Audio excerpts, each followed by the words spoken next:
George Smith Appliance Warehouse. Richard Pryor and Spin City meets Regis on Entertainment Tonight. A stunning turn in the Egypt air crash investigation. One of the black boxes indicates the plane probably was under control for at least part of the time it plunged toward its doom. Lost in space, one Mars arbiter. NASA says government cost-cutting, not NASA, may have been to blame. And the UN's biggest deadbeat, why the U.S. won't pay the world body its dues. This is the CBS Evening News. With Dan Rather reporting from CBS News headquarters in New York. Good evening. The investigation into the mystery crash of Egypt Air 990 took a shocking turn today. A preliminary read of the flight data recorder does not show any evidence of aircraft failure. It does suggest that at least initially, the Boeing 767 was flying under control during its plunge. This underscores the need now to find out what may be on the still missing voice recorder to determine whether mechanical, criminal, structural, or crew troubles caused the crash. CBS's Bob Orr has the latest. This is the tape device. The badly damaged flight data recorder from Egypt Air Flight 990 has produced no smoking gun as to what may have caused the crash.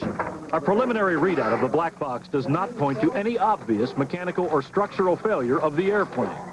Instead, the recorder shows the plane cruising normally at 33,000 feet when the autopilot disconnects. About 8 seconds later, the airplane begins what appears to be a controlled descent.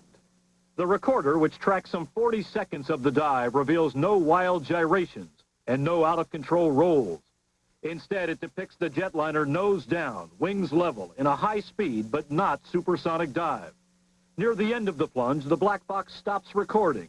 Investigators think that happened when the plane lost at least partial electrical power just above 16,000 feet. All of this means the investigators now are more desperate than ever to find the second black box, the cockpit voice recorder. Recovery crews are racing bad weather, trying to find it somewhere under 270 feet of water. The voice recorder is critical because the lack of evidence of an airplane failure raises questions about what was going on in the cockpit. Did the pilots themselves discuss a problem with the plane? Remember, there were no distress calls to controllers. Or did the cockpit tape capture evidence of a crime? Perhaps the voice of a terrorist, the sound of gunshots, or indications of a struggle in the cockpit. The flight data recorder does seem to rule out one form of sabotage. There is no sign of a high-altitude explosion like you'd expect to get with a bomb. But the possible cockpit scenarios are all open questions. One preliminary read of the flight data recorder is not enough by any means to rule out an airplane failure, but it may be just enough to shift the focus of the investigation. Dan? Bob Orr, a short while ago I spoke with CBS News consultant James Kellstrom, former deputy director of the FBI and a lead investigator in the TWA 800 crash. Given today's preliminary findings, does this point in the direction of a possible criminal act in the crash or not? Well, we don't know, Dan, but obviously something happened in the cockpit. Something very unusual, very dramatic happened. The cockpit recorder now is very, very important. But, yeah, I'd be very interested in what went on in the cockpit. Now, the cockpit recorder, we don't know what that recorder indicates, not yet.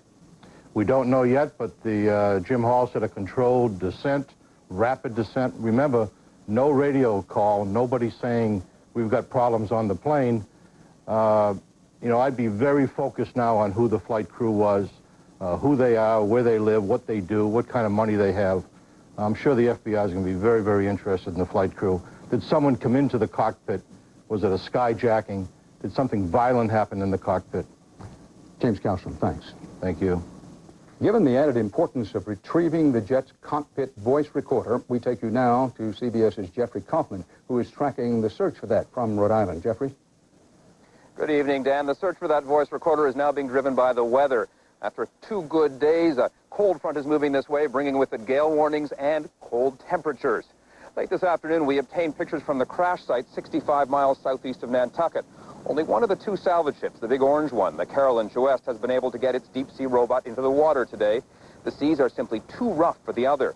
The Navy salvage ship Grapple has been called back to port until the fairer weather returns, probably sometime Friday. There is, though, one piece of encouraging news. Searchers say the pinging sound they are following on the ocean floor almost certainly belongs to that voice recorder, and that is where all efforts are now being focused. Dan? Jeffrey Kaufman. NASA was told, in effect today, Houston, we have a problem, and the problem is you. It was a scathing report on the elementary error that fried the last multi-million-dollar drone sent to Mars just as it arrived there. CBS's Bill Whitaker reports on the troubling implications in these findings. The Climate Orbiter was to have been our first weather satellite around Mars. Today, NASA admitted how big a mistake it made when it lost the $125 million craft, all because of a simple, shocking miscalculation. One crucial computation in inches and miles was carried out by NASA in meters and kilometers. The difference made the craft either crash and burn or shoot off to the sun. We clearly made a serious error. Mars Climate Orbiter was on the wrong trajectory, and our checks and balances did not reveal that error. The tone was mild, but the report was scathing. The mission staffing, training, quality control, all were inadequate. This from the agency which pulled off the spectacular Mars Pathfinder mission, which begs the question, how could people so smart do something so foolish? The team that was responsible for the Mars Climate Global Surveyor, one mission was asked to cover 3 missions, and that was stressful for them and may have been asking too much of them. Should we fire people? Who do I replace them with? These are the best people in the world. People who now have a bad case of the jitters because a sister craft, the Mars Polar Lander, is speeding toward a red planet rendezvous next month, and it's already had problems, which NASA claims to have fixed. When that spacecraft hits the atmosphere of Mars on December the 3rd, I think everybody on that team is going to have their hearts in their throats. They just simply can't accept another failure. It could devastate the Mars exploration program, and they all know that. NASA's stated goal these days is to make space exploration faster, cheaper, better. Observers wonder whether faster and cheaper is making things worse. Bill Whitaker, CBS News, Pasadena. With 51 days in the countdown to year 2000, President Clinton said today he expects, quote, no major national breakdowns from the so-called Y2K bug. The president said his Y2K council is confident now that financial, power, travel, and other services will be fine at the national level. But there are Y2K concerns, the president said, about small businesses and local government services such as some 911 calls. President Clinton today delayed and shortened his visit to Greece during an upcoming European trip after more pipe bombs rocked Athens. CBS News Chief White House correspondent John Roberts has been looking into what's behind these late changes. John? Dan, sources inside the Greek government tell CBS News tonight the postponement is as much about politics as it is security. The president's upcoming trip to Athens is extremely significant for the Greeks, and they can't afford to have it overshadowed by violent protests. As he left the White House this morning for an appearance to promote trade, the president acknowledged he wasn't the most popular person in Greece. The Greeks have a tradition of large demonstrations, and the communists, the anarchists, perhaps some others in Greece want to demonstrate in large measure, I understand, because they strongly disagree with my policy in Kosovo. Again this morning, Athens was shaken by explosions. This time, the target was a dealership that sells Japanese cars. Over the weekend, a Levi's store and an American cultural center were targeted. And a local newspaper published the route the president's motorcade would take. Athens is a security officer's idea of hell. Wayne Mary worked for the State Department in Athens. He says decades of anti-American sentiment has reached new highs in the wake of the Kosovo crisis. Though a NATO country, Greeks saw the attacks on Serbia as attacks on Orthodox Christianity, the prime religion of both countries. Earlier this week, President Clinton was convicted of murder in a mock trial. I think there is really no good time for an American president to visit Greece because any such visit is going to inspire demonstrations, even terrorist attacks. This visit couldn't have come at a worse time. November 17th is an annual date of protest in Greece. It's also the name of a terrorist organization that's so far responsible for the murders of 4 Americans. And Greek officials report no significant moves towards apprehending that group. Dan? John Roberts. Still to come on the CBS Evening News, opening arguments in the dragging death murder trial in Texas. Why the U.S. still can't and won't pay its dues to the UN. And the American dream. Tonight, meet a woman who's showing the way to the top. Yoo-hoo! go shopping? Ready for a better way to get my fiber. You'll have to concentrate. Huh? Concentrate on these new Phillips fiber caps. New Phillips fiber caps don't contain sweeteners like most powders. You can't get a more concentrated fiber, so they're just as effective as Metamucil. And there's no sweeteners. How do you know all that? I used my concentration. New Phillips fiber caps, effective fiber therapy without the powder. This is the face of erectile dysfunction. So is this. And this. Fact is, 1 in 3 men have some form of ED, a medical condition also called impotence that affects men of every age, race, and background. What else do all these men have in common? They all faced up to their problem and got help. If you're experiencing ED, there's no need to hide your face. Just talk to your doctor. It's the best way to get educated about ED and how to treat it. This delicious green bean casserole is not the only way to enjoy French's French fried onions. Even standard spuds become a savory side dish. At the head of his cooking class. Smile, you've got French's. Enterprise? You rented our car from Enterprise? Yeah. Why Enterprise? Because they pick us up. Free. A free pickup? Wow. They ought to be number one. They are number one. Pick Enterprise. We'll pick you up. There were opening arguments today in the trial of Sean Berry for the dragging murder of James Byrd Jr. in Jasper, Texas. Also today, after a series of demands and threats of jail time backed by the state judge, one federal and several local prosecutors got what they wanted from CBS. The unbroadcast, unpublished information from a news interview with Berry. CBS fought for a while, but today gave prosecutors the core of what they sought. Bob McNamara has details on all this. Sean Berry, the last of 3 men to go on trial for the dragging death of James Byrd Jr., was characterized by his lawyer as innocent of one of the worst racial hate crimes in decades. He's a nice kid. He really is. He's not a racist, not a hateful person. But to James Byrd's family, after seeing 2 other men already sentenced to die for killing their son and brother, Sean Berry is guilty too. I think that they 3 participated in it, and the 3 should get the same sentence. In court, prosecutor Guy James Gray told the all-white jury Sean Berry was a liar, that Berry even drove the truck that dragged Byrd to his death that night. Could be like wanting to play with a rattlesnake. It could be a little bit of a thrill seeker. I really don't know. Hoping to diffuse any shock value against his client, defense attorney Lum Hawthorne introduced the chain used to drag Byrd behind the truck. You have the tapes with you. In the meantime, prosecutors continued their hot pursuit of CBS News producer Mary Mapes. 3 times, she had been threatened with jail for not turning over transcripts of correspondent Dan Rather's interview with Sean Berry on 60 Minutes 2, the network claiming the unbroadcast portions were protected by the First Amendment. But today, that dispute ended. CBS has posted on its webpage the entire transcript. In exchange for CBS News publishing the interview on the internet and giving prosecutors a copy, producer Mapes was cleared. They are going to drop all proceedings against Mary altogether. Tonight, CBS News President Andrew Hayward issued a statement saying that while CBS was profoundly disappointed in court rulings to turn over the transcripts, it would abide by the law. And that the threat to jail a producer was turning a matter of principle into a media sideshow and diverting attention from the trial itself. Bob McNamara, CBS News, Jasper, Texas. Oregon teenager Kip Kinkle heard his sentence today, almost 112 years in prison for his deadly shooting spree last year. Kinkle murdered his parents at home and 2 classmates in the school cafeteria and wounded 26 others. Today, he said he is, quote, truly sorry. Victims and their families expressed relief. One woman said her wounded daughter will finally be able to sleep at night. Compromise is in the air tonight in Decatur, Illinois, over the expulsion of 7 students there for their roles in a brawl that sent fans scattering during a high school football game.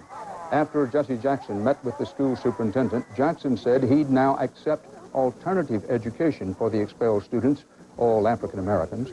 Jackson says the issue is fairness, not race. Coming up next on the CBS Evening News, a reality check for you. Is this the man responsible for a global embarrassment to the United States? Funny is soft. Say Soft. Blankie is soft. Stay soft. Okay, time to change you. So soft, we guarantee it. Because Pampers Premium's soft-like from the inside out. So soft, if you don't agree, you'll get your money back. Soft, like Daddy's tummy. Pampers Premium. For details, call 1-888-OH-SO-SOFT.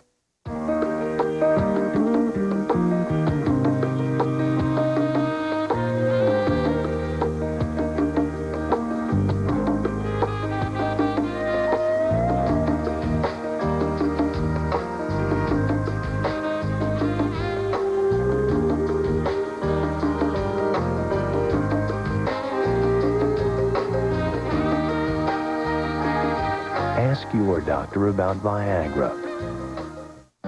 There's nothing like the way I feel after a good night's sleep. That's why I love my Tylenol PM. For me, there's just no reason to have trouble sleeping. I take Tylenol PM before bed. It stops my pain and helps me sleep. So I'm ready for another great day. What if you could treat wrinkles like an expert would? With Rock, the #1 anti-wrinkle cream in France, you can. Developed with dermatologists, Rock's pure and active form of vitamin A works deeper, inside skin surface. In a 12-week study, the appearance of fine lines was reduced by 86%, wrinkles by 42%. Something more superficial beauty treatments could never promise. Rock, we keep our promises. Dr. Scholl's next stop, San Francisco. Let's talk about feet. I do have corn. I've tried Band-Aids. They don't get rid of the corn. This is Dr. Scholl's Cushion Gel Corn Removers. The Cushion Gel relieves the pain. The medicated disc removes the corn. It just feels so much better. Well, my work here is done. In news of the economy, mixed signals about inflation. Wholesale prices were down 0.1%, but the closely watched core rate, excluding food and energy, rose 0.3%. Wall Street got a pickup from United Parcel Service. Its initial public offering was a hot stock, raising billions for the company. The Dow Jones Industrial Average was down 19 points. The NASDAQ up 30 to set another record. President Clinton and congressional Republicans tried again and failed again today to come up with an agreement to end the federal budget stalemate. One sticking point is long overdue U.S. dues owed to the United Nations. So what's the holdup, the real holdup? Turns out it's not a what, it's a who, as CBS's Eric Ingberg reports tonight in this reality check.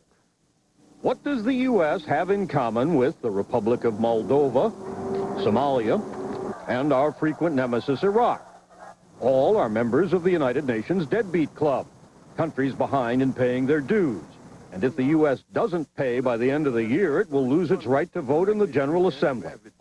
The hang-up isn't global diplomacy, it's abortion politics. And UN backers say the man to blame is Christopher Smith of New Jersey. I wish I had that kind of power. I don't. Smith is a leader of the anti-abortion forces in the House. And for 3 years, they've attached a condition to paying UN dues, a near ban on UN support for population control groups that advocate abortion. We can't save all the children, but we might be able to save some. And that's what this is all about. The pro-abortion rights Clinton administration has vetoed the abortion restrictions and threatens to do so again. Democrats say it's wrong to mix the dues question with the abortion controversy. We're supposed to be the greatest country in the world. We ought to act like it. You can't lead people on hunger issues, on foreign policy issues, on peacemaking issues if you're not paying your bills. UN Ambassador Richard Holbrooke has been lobbying frantically, saying the U.S. will be humiliated at the UN and lose international clout. Make no mistake about it, this is about our national security, not about paying money to some UN bureaucrats. Smith says the fault lies with the White House. They are now doing whatever the abortion lobbyists tell them to do. And that's no way to run a government. Besides, Smith contends losing the UN vote is no big deal. This idea that somehow U.S. foreign policy will be gravely injured if we lose that vote is, again, pure hyperbole and pure exaggeration. But many Republicans disagree and don't want to be blamed for an international embarrassment. So compromise efforts are now in high gear. Eric Engberg, CBS News, Washington. A violent test of strength today in the West Bank between Jewish settlers and Israel's Prime Minister Barak. Troops moved in at dawn to close down an isolated, unauthorized outpost and forcibly evict hundreds of outraged Jewish settlers. Palestinian leaders and Israeli peace supporters praised the action, but one settler called it, and I quote, ethnic cleansing of Jews by Jews, unquote. Barak said today that Israel will withdraw next week from another 5% of the West Bank. Up next on CBS, The American Dream. Tonight, a woman who hopes to clear the way for others to follow her to the top. And you're able to schedule it? Attention, ladies in aisle 4. Getting the nutrition you'd like out of that cereal? Yeah? Because you'd need 4 boxes to get the folic acid in 1 box of total. Big appetite. Excuse me. 12 boxes to equal the zinc in total. Need another coupon?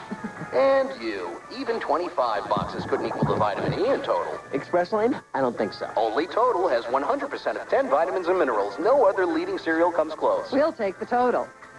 Total Raisin Bran, Total Cornflakes. What are you getting for breakfast? Problem? The doctor says my cholesterol's still too high. What about diet and exercise? They didn't do enough. So? He suggested adding Lipitor. Lipitor, the #1 prescribed medication for lowering cholesterol. In clinical studies, Lipitor with diet was proven to lower bad cholesterol 39 to 60%, total cholesterol 29 to 45%, triglycerides 19 to 37%. He said over 4 million people have started taking Lipitor to lower their cholesterol. Lipitor is not for everyone, including people with liver disease or possible liver problems, women who are nursing, pregnant, or may become pregnant. There'll be blood tests to check for liver problems. Tell your doctor about muscle pain or weakness, as these may be signs of serious side effects. You take Lipitor once a day. Ask your doctor or pharmacist for more information on Lipitor and call 1-888-LIPITOR. Well? Lipitor did it. My cholesterol's way down. Lipitor, the lower numbers you're looking for. Great meal. Uh-oh, gas pressure. What now? What else? Gas X, with the most powerful medicine for fast relief. Nothing works faster. Hey, want to go for ice cream? Gas X, the power to fight gas fast. My feet are killing me. You need new Podiasin Soak and Massage Gel. Only Podiasin dissolves in water for instant pain relief, then rubs into open pores for deep, lasting relief. The pain is gone. New Podiasin Soak and Massage Gel. The great thing about the American dream is that it has never stopped growing, expanding to include more people and more possibilities. Case in point, an American woman of Asian heritage, the daughter of Chinese immigrants, who has just become one of the few women chief executive officers of a Fortune 500 company. I sell Avon. The Avon lady has been an American icon for over 100 years. The company was incepted 113 years ago, which is one of the things that was attractive to me in giving women the opportunity to earn money before they could even vote. Now it's a company that not only has a new Avon lady on the block, but for the first time, a lady at its helm, 41-year-old Andrea Jung. It's really a dream come true for me to be a woman leading a woman's company. And I could just take a deep breath and say, no matter what happens to me, even tomorrow, I've made it. Now, when did you start dreaming of having this kind of job and being at or near the very top? Oh, yesterday. Well, I was really fortunate to grow up in a wonderful family where I don't know if I would call it dreams, but I would call it expectations and hopes that I could meet what my parents' demands were, which were to do my best. Andrea Jung came to Avon just 5 years ago as a marketing strategist. Within 4 years, she skyrocketed to the post of president, and then last week to chief executive officer. Andrea is only one of 4 women in corporate America entrusted with running a Fortune 500 company. I mean, I certainly think that the few of us that are in this role now, one of the charges we have, besides obviously delivering shareholder value and running this company the best way we can, is to be role models, to pave the way for more women. But Andrea Jung, the mother of 2, isn't just paving a path for working women. Let's take it as a given that it has been and remains tougher for a woman to crack through to this kind of job. How much tougher is it for a working mother? Tough. It's tough. It's challenging. It's wonderful, though, to be able to, in my mind, and I have a daughter who is 10 years old, be a role model for her.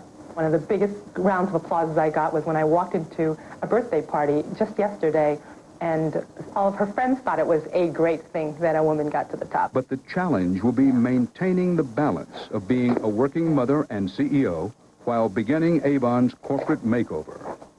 Am I overwhelmed, a little bit scared? Absolutely. I think it's a good feeling. Now that you're in the leadership role, the top leadership? You dream of being a good leader or a great leader? Of course I want to be a great leader, just like I want to be a great mother. I mean, you know, I think that I don't want to settle for, she was good. I hope they say she was great.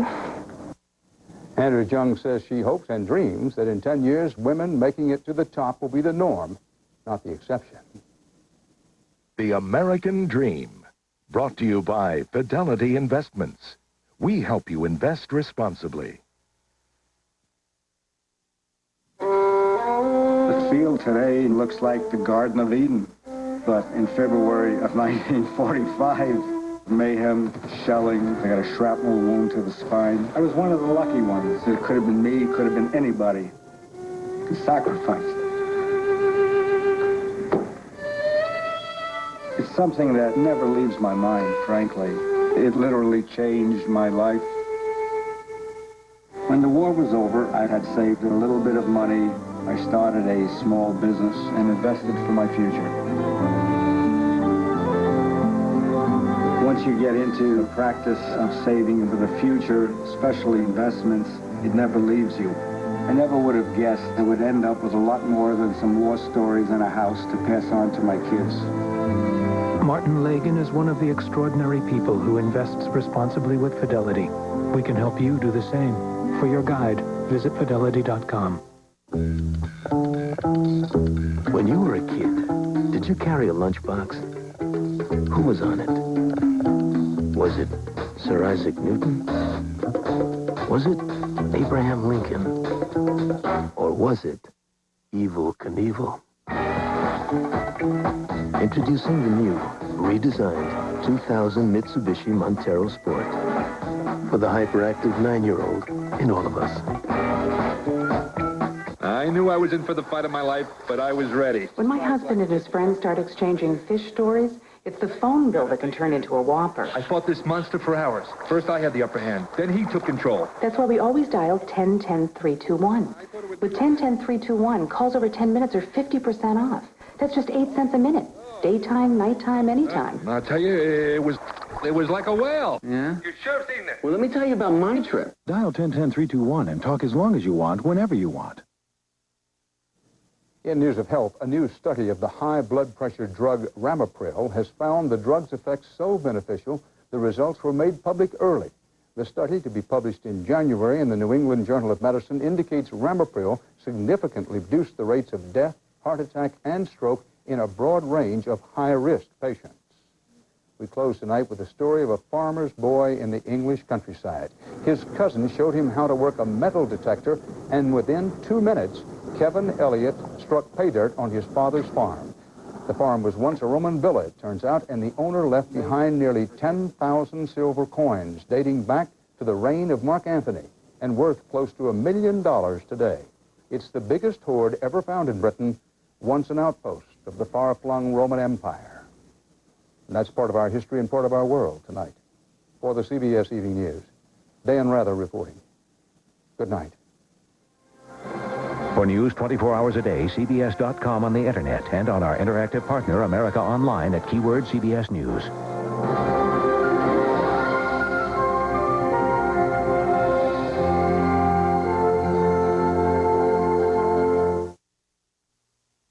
The #1 newscast at 6 o'clock.